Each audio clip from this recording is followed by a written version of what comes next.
Hey guys, welcome back to Chris and Retro. Doing a couple videos today just because I'm traveling this week and I want to get some content out here. But got a few subject matters I want to discuss. Since earlier we had the interview with Antoine, that was enjoyable for sure. I've had a couple other things that I put over in the TikTok. You guys might want to take a look and see what's out there. Hopefully, it's encouraging to you. But tonight I want to talk about a darker, heavier subject that it's just something for us to contemplate in a little bit more serious approach, I think, than we normally do. I'm going to talk about death tonight. And you're like, oh, wow. Whoa, a little heavy on a Sunday night. But I think it's important, Mike, because I think that we consider the end of our life and the end of our days as just kind of an afterthought, when in fact, there's a lot to consider with that, especially given your belief systems and or however it is that you look at death and whatever you believe about afterlife or whatever. But this isn't really a religious conversation. It's really about our consideration of how we live our lives and what we do with our lives. I feel like in addiction, a lot of times we waste good portions of our life with our substance, and we spend the rest of our life just trying to make up for that lost time because we've got to rebuild a life that we destroyed in our substance use. And I think that as we look at prevention and we look at motivations to move beyond and not go back, perhaps if we consider how short life actually is and how quickly it can be gone, we might take more stock in the days that we do have here. And that's really kind of where I'm headed with this conversation tonight.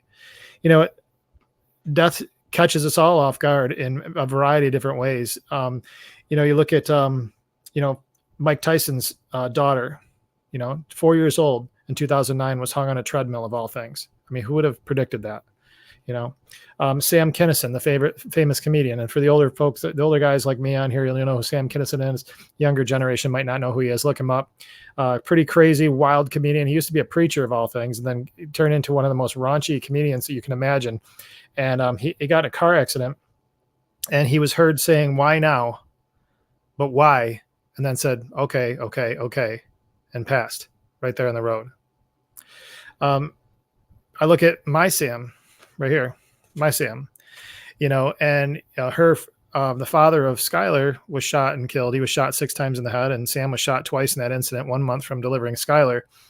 And she recalls being in the road, seeing him dead in the road. He crawled out of the car after he'd been shot, see him dead in the street, saying, "No, no, no, no, no, no," and just repeating it over and over again because she couldn't snap out of it.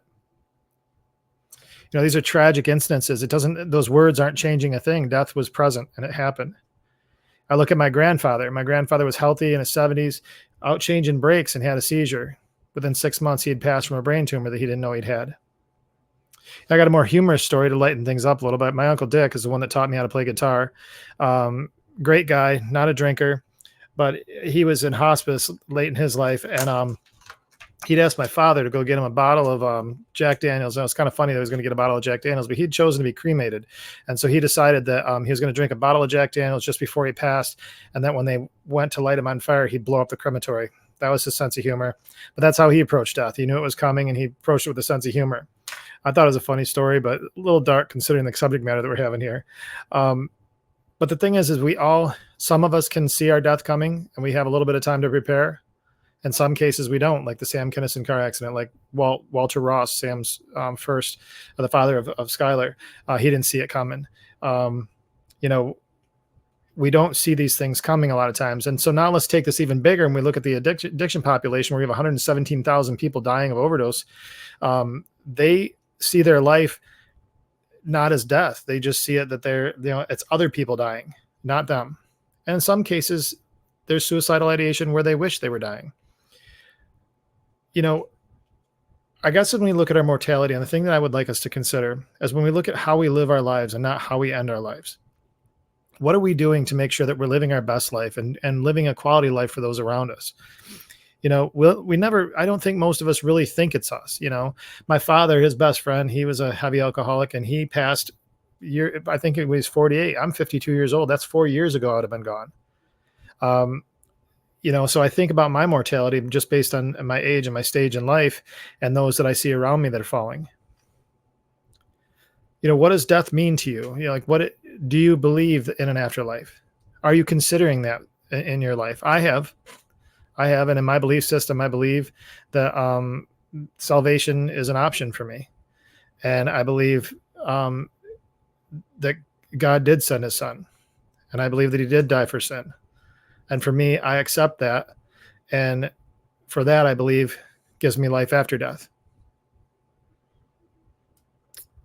When we pass, how does that impact those around us? Are we preparing for their lives? Things like life insurances and things like that. Have we lived a good enough life that we can care for those when they're gone? Do we even care? I mean, are we living a selfish enough life right now? I guess maybe a pause for a minute to say, look, have you considered death and its impact on those that you supposedly love? Have you made any preparations to take care of them after you're gone? Or are you living a life right now that's so selfish that you just don't care? You figure, I'll be gone. It doesn't matter. If I'm honest with myself, there's probably been many days that I didn't consider those around me heavily in my heavy use. Maybe not even my heavy use. If I'm honest, I don't know. Maybe just in my use, or maybe not in my use. Maybe I've been so selfish that I didn't consider those things.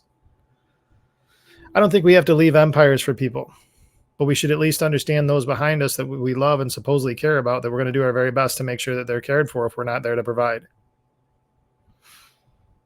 I wanted to bring this up in a short video tonight because I really want us to pause. I think a lot of this high risk living that we have here that I've talked about, everything being closer than it appears, I think that high risk living comes because we think we're invincible, not knowingly, but we behave like we're invincible. We don't consider the fact that there's a stop button in our life. There's a place where that's going to end. Are we living our best life today? Are we doing everything in our power to make sure that today we're doing everything we possibly can do to have the most benefit on our time here on earth for ourselves and for those that we love and for those that come across our path? Or are we just living in a chaotic existence that just hangs around and makes a mess until we're gone? I've had the option of both. I like the idea of not being chaotic, and I'm trying to do my very best to make sure that I live a life that's of meaning and has value to those around me. And I hope that that's something that's important to you too. Consider tonight, consider end of days. What does that mean for you? And I'm not to make it morbid or get anybody depressed, but it's going to be there for all of us. So what are you doing between now and then? Are you spending one more day in the bottle? One more day of use? One more day working too many hours and not being there with your kids? Or are you leaving a legacy and investing in other people's lives based on the knowledge and the wins and losses that you've experienced in your life? Guys, I appreciate you tuning in. It's a shorter video. I just want to get this thought off my head and make sure I got it invested into you guys based on some considerations I've had recently. Please like and subscribe. Put some comments in here. Share it if you want. Check out TikTok. I've got a couple of things on there tonight that you might be interested in. Between now and the next time we talk, I am going to do my very best to stay out of trouble, and I hope you do too.